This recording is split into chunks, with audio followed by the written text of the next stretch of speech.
Sono assolutamente stupito e ammirato dalla vostra capacità di stare svegli. Noi siamo già stanchissimi dalla mattinata, invece voi siete tutti perfettamente in forma. Una delle ultime domande che era stata posta prima della pausa pranzo oggi è stata: com'è che gli italiani sono così poveri e lavorano così tanto se Berlusconi ha così tante morose? Ora, immaginate com'era il vostro mondo nel 1945. Supponiate che foste in vita nel 1945 e che qualcuno vi avesse detto che ci sarebbero state nuove tecnologie che sarebbero state inventate nel futuro immediato, e se vi avessero parlato dei computer nel 1945, di internet, delle comunicazioni, della televisione, dei viaggi in aereo, della TAV, dell'aumento del chilometraggio che si fa con i combustibili, la plastica, vi sareste assolutamente resi conto, avreste pensato che avreste vissuto in una vita piena di agi e di comodità.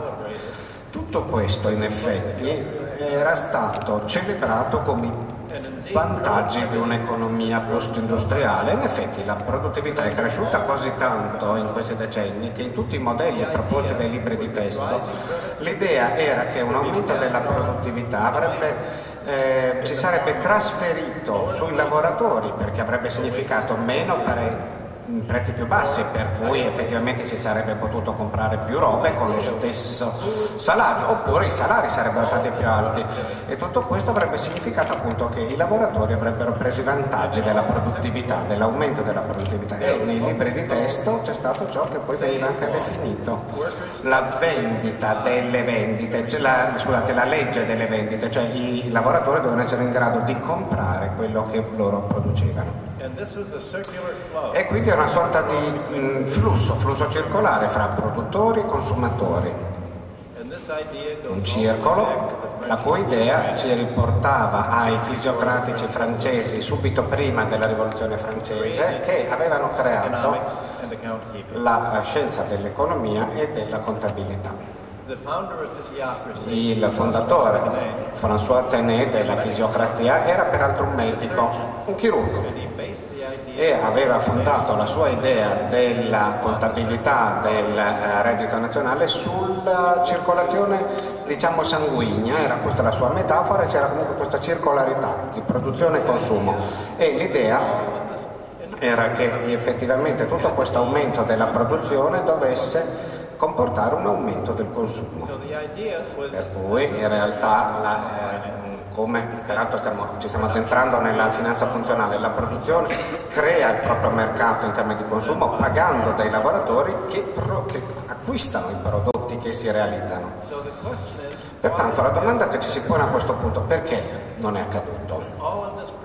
Con tutto questo aumento di produttività dalla fine della seconda guerra mondiale in poi, com'è possibile che dagli anni 80 in poi ci sia stato questo aumento davvero esponenziale? Com'è possibile che non siamo tutti ricchi e viviamo in agi e comfort?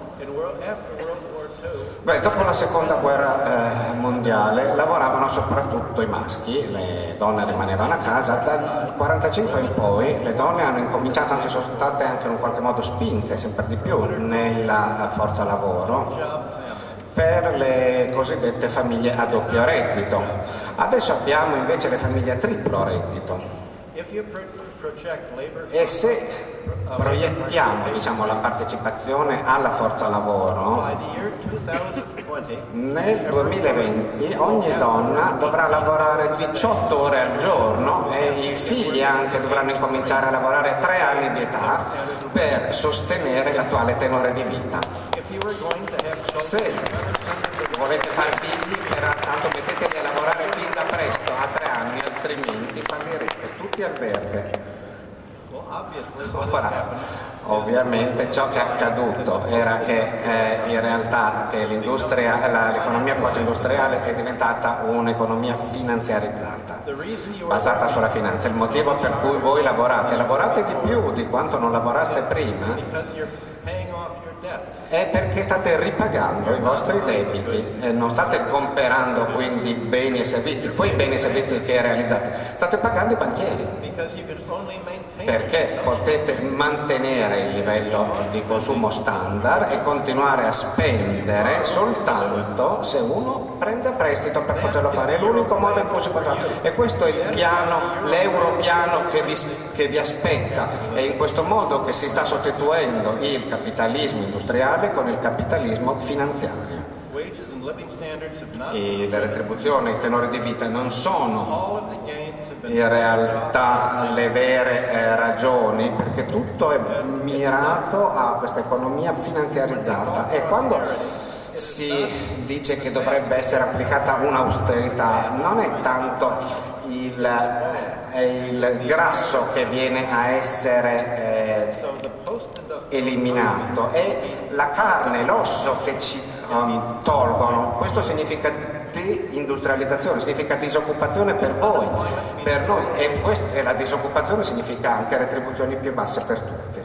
In tutti i libri di testo dell'economia, Economics 101, 101, c'è, non so, curva domanda e curva dell'offerta. L'idea è che più alto sia il livello di disoccupazione, più bisognerà pagare la forza lavoro per portarla a lavorare. Quindi i funzionari pubblici, i banchieri hanno letto questi libri di testo e hanno detto ok, meno occupazione, allora più effettivamente si riducono le retribuzioni, e noi quindi vogliamo la disoccupazione per massimizzare la forza e il potere della nostra ricchezza rispetto alla forza dei lavoratori.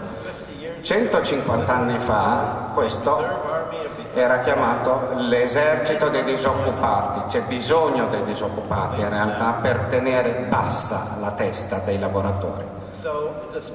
Quindi, nonostante il fatto che la produttività sia aumentata dalla seconda guerra mondiale, l'economia reale e i vostri redditi si sono ridotti gradualmente. Con ciò che invece è cresciuto insieme alla produttività è la magia degli interessi composti. Questa crescita degli interessi composti è assorbita e ha assorbito tutto l'aumento della produttività, e questo si è riversato nelle casse dell'1%, non del 99% della popolazione. Una volta che si è capito questo, bisogna anche capire come noi cerchiamo di rispondere alle domande che sono state poste oggi prima di pranzo. L'aspetto fondamentale è cercare di capire come l'economia odierna è diversa dal 1945, e tutti noi capiremo che siamo al termine di un ciclo molto lungo. Nel 1945 in ogni paese il settore privato era relativamente esente da debiti. In realtà, peraltro, non c'era neanche molta roba da comprare per i consumatori, e le aziende non è che avessero tanti motivi di investimento se non per il governo. Pertanto molte famiglie avevano, dicevo, pochissimi debiti, però avevano tanti risparmi. Oggi invece l'economia è esattamente all'opposto. I risparmi si sono esauriti, assottigliati, e l'economia invece è fortemente indebitata.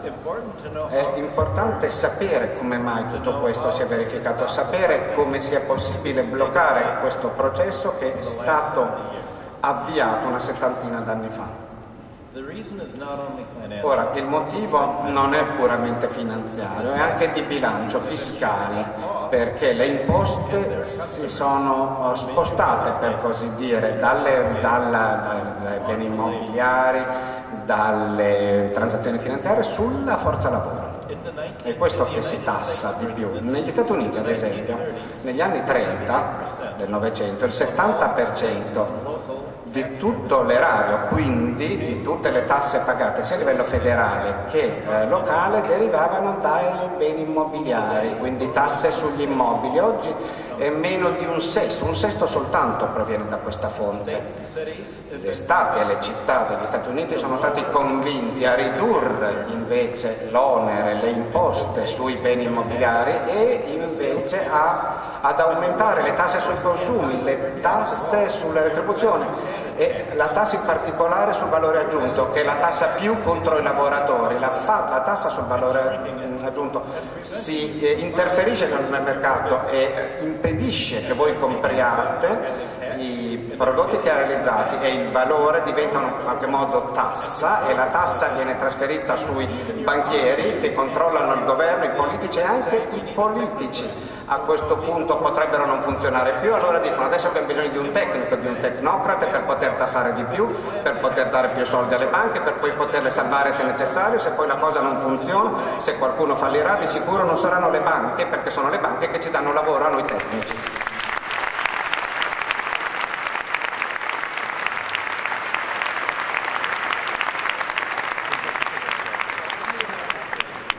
Negli Stati Uniti, ad esempio, un problema è che nel 1982 Alan Greenspan, che è un sostenitore del libero mercato, aveva avuto una commissione sulla previdenza sociale, Social Security Commission, dicendo la Social Security, la previdenza sociale non deve essere un servizio pubblico, deve essere pagato dall'utente che ne fa uso. Dovremmo far sì che il settore privato, i lavoratori, paghino per la previdenza e per l'assistenza. Non solo devono pagare, ma devono pagare 5 volte tanto rispetto a quello che potrebbero ottenere dalle banche, perché effettivamente le banche meritano di guadagnare un pochino di più.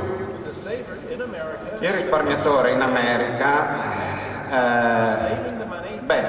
risparmia soldi prima e crea una grossa eccedenza di bilancio per le banche, e o lo dava alle banche o al governo, in modo tale che il governo a questo punto in teoria possa tagliare le tasse su che cosa? Sugli immobili, però, sulla finanza, sui ricchi, le tagli di metà, tagli le tasse sui capital gains e dice adesso non abbiamo più soldi e dobbiamo pertanto far pagare di più a voi come contributi, a voi come previdenza, perché i lavoratori non hanno pagato abbastanza di contributi, non hanno pagato abbastanza per finanziare la guerra in Iraq, in Iran, in Afghanistan, e soprattutto non hanno pagato abbastanza per pagare la guerra di classe contro i lavoratori stessi.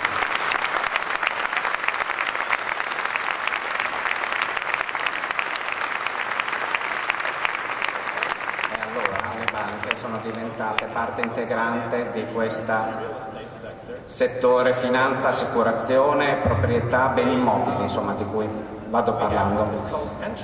Abbiamo il capitalismo dei fondi pensione ormai in America, per cui i dipendenti sono in un qualche modo, dovrebbero diventare dei capitalisti in miniatura grazie a questi fondi, grazie ai programmi di proprietà delle azioni, stock ownership. Ma in realtà in America una metà dei programmi di proprietà di azioni sono andati a remengo, falliti, perché non se ne sono impossessati i datori di lavoro, come ho detto anche oggi parlando del proprietario dello Chicago Tribune oggi. Le banche prestano soldi ai corporate traders anche per fare dei buyout, delle acquisizioni da parte dei manager che possano appunto acquistare delle aziende per poter rubare i fondi pensioni ai dipendenti e diventare in un qualche modo un processo di predazione, di saccheggio. In questo modo bisognerà, voi oggi avete la possibilità di assistere a questo processo di predazione e tra l'altro a degli economisti che hanno descritto questo è stato anche assegnato il premio Nobel. E quello che ha detto Paul Zak, in effetti ribadia Balzac, ha detto dietro ogni fortuna c'è un furto. Oggi l'economia è basata sul furto, che si chiama libera impresa, questo si chiama socialdemocrazia, questo si chiama socialismo, ma non è socialismo, non è socialdemocrazia, è come pensavamo 100 anni fa, è in realtà un travestimento della socialdemocrazia, del socialismo.